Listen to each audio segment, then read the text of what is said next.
How can they do that? How can they sneak into my room, go through my things, and take something that holds so much sentimental value?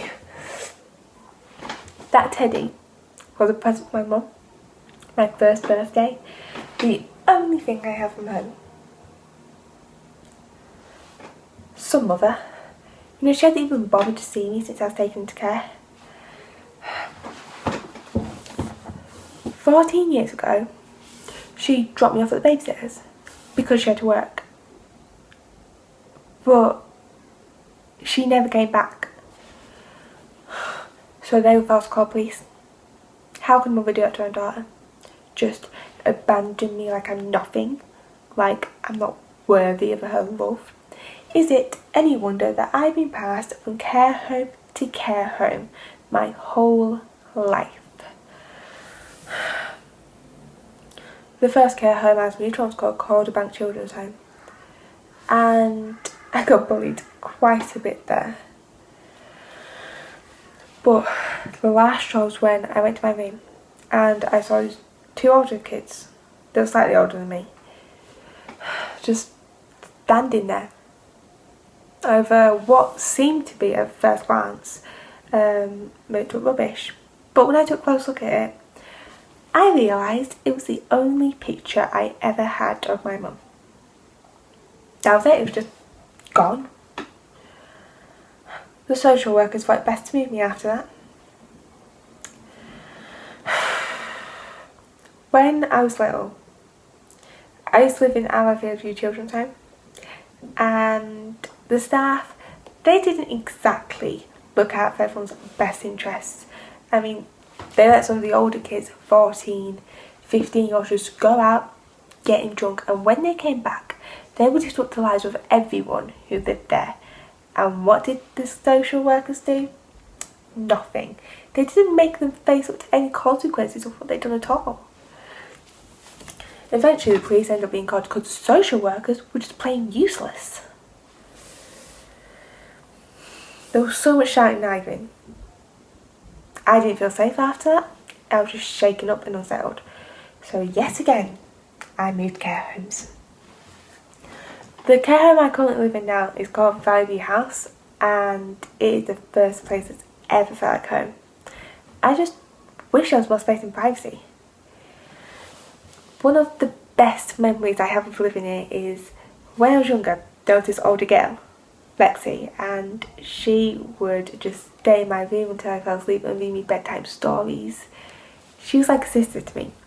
She had the softest, blondest, silkiest hair. She looked to be like a fairy princess, really. She was always there for anyone who ever had a tough time. All she wanted was to be loved and needed. I miss her so much. She left though. After 6 months, she turned 18. She had to leave.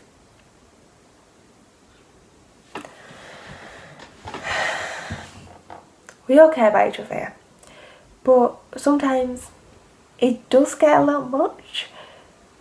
I mean, there is no privacy in this place. People just wandering down my room whenever they feel like it, taking whatever they please.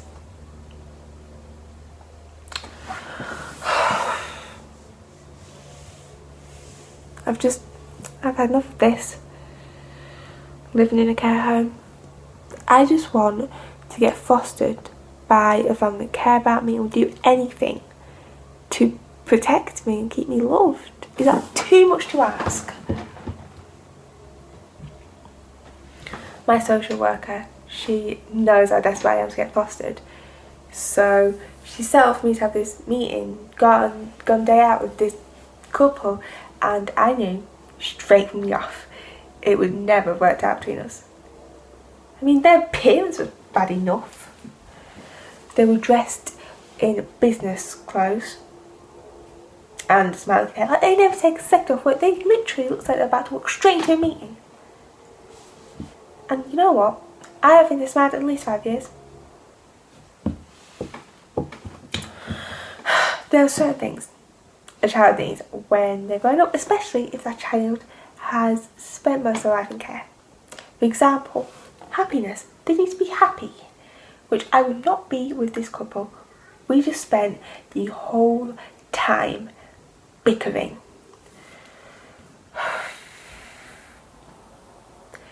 When I went back to care home, I told my social worker exactly what had happened. But she can be pretty persuasive, and she convinced me to give them another chance, be a bit more lenient, because apparently I can be very demanding. Me, demanding, whatever. So I gave them another chance. But it was just a complete disaster, really. I completely lost it with them. So when their backs were turned, I decided to make one for it. Back to care home. Which maybe wasn't the best idea. I mean, I could have got lost. I mean, I didn't know my way back. But I wasn't looking where I was going. I found concrete, hit my head pretty hard. I ended up staying overnight in hospital. It was nothing serious, no broken bones, just concussion. Oh, that still hurts me actually. But I think it was fairly obvious I wasn't going to see them again. We just don't fit. I had the chance to meet another couple, and it was so much better. We just connected. They were dressed in comfortable clothes, and they were only like 20s, early 30s. It was like a dream come true meeting them. I knew that they were gonna be there for me, protect me if they fostered me, love me, all the things I'd never experienced before. It was amazing. Especially when I did school performance. They turned up. I didn't know they were going to be there. Everyone else had parents and people there to support them. And I thought I'd no one going to be there. And then when I looked out to the audience, I just saw them sat there waving at me. It was amazing. I swear that must have been the happiest moment of my life. And I saw them after. And they said they do want to foster me. But if I said yes, I'd be moving abroad to Italy.